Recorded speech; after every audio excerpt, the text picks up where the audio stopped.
मिट्ठू तोता और रानू चिड़िया सुबह से बैठे हुए थे।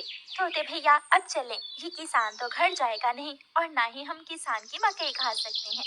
रानू चिड़िया, लेकिन वो कालू कौवा कैसे हर रोज किसान की मकई ले जाता है?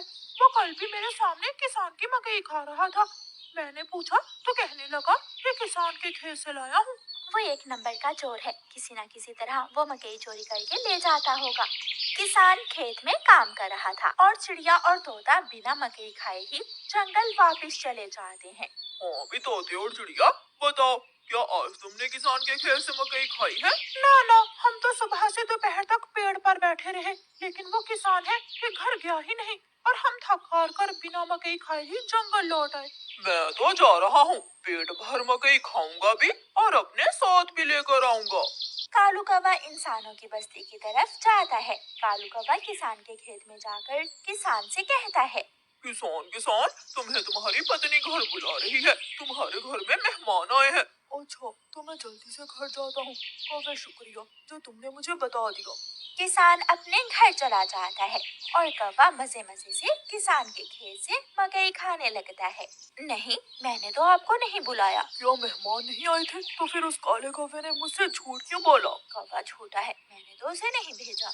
कौवा पेट भरकर मकई खाता है और कुछ मकई अपने साथ लेकर वापस जंगल लौट जाता है। कौवे कौवे, एक मकई का भुट्टा मुझे भी दे दो। ना, मैं तो मकई का भुट्टा किसी को नहीं दूंगा, बहुत मुश्किल से लाया हूँ मैं। कौवा चिड़िया के सामने बैठकर मकई का भुट्टा खा रहा था और चिड़िया के मुंह में पानी आ रहा था। दूसरे दिन कौवा फिर से किसान के खेत में जाता है और किसान से कहता है, किसान, मैं अभी तुम्हारे घर से आया हूँ। तुम्हारे बेटे को तेज बुखार है, जल्दी से घर जाओ। कौवे की बात सुनकर किसान घबरा जाता है और कुछ सोचे बिना अपने घर भाग जाता है और कौवा मजे से मकई खाने लगता है। कहाँ है मेरा मुन्ना? मुन्ना तो बाहर खेलने गया हुआ है। क्या मेरा मुन्ना ठीक है? हाँ, मुन्ना तो बिल्कुल ठीक है। तो फिर इसका मतलब आज फिर उस शरारती कौवे ने मुझसे शरारत की है। उसने मुझसे कहा कि मेरे मुन्ने को बुखार है, मैं जल्दी घर जाऊं। वो कौवा जरूर आपको घर भेजकर खेत से फसल खाता होगा। मैं कल देखूंगा वो कौवा कैसे मुझे उल्लू बनाकर मेरे खेत से मेरी फसल खाता है। कौवा जंगल जाकर बहुत खुश था। वो जो मकई अपने साथ लाया था वो तोते और कबूतर के सामने बैठकर खाता है। वाह, मजा ही आ गया। ये मकई तो बहुत स्वादिष्ट है। यार कौवे, थोड़ी सी मकई मुझे भी दे दो। हाँ ठीक है, अगर तुम मेरे घर का काम कर दो तो मैं तुम्हें भी मकई दे सकता हूँ।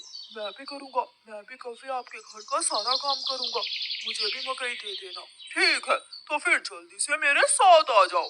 कौवा कबूतर और तोते को अपने घर ले जाता है। तोते, तुम जल्दी से मेरे घर की सफाई सुथराई कर दो और कबूतर तुम जल्दी से मेरे सारे बर्तन धो दो, फिर मैं तुम दोनों को मकई दूंगा।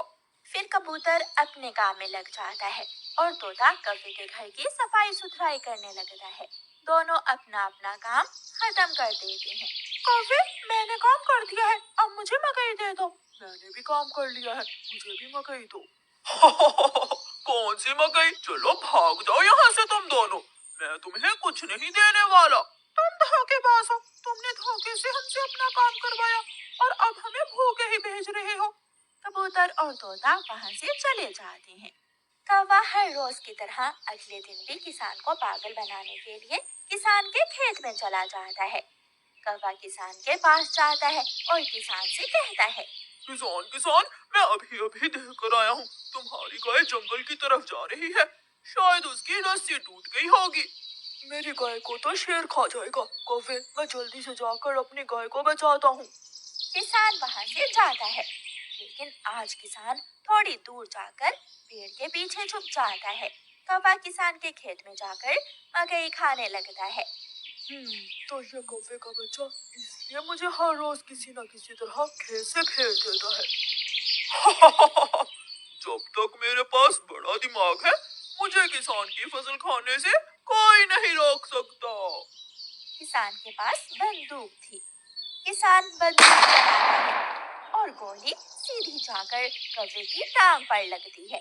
कौवा बहुत मुश्किल से वहाँ से भागता है और किसी न किसी तरह अपने जंगल वापस पहुँच जाता है।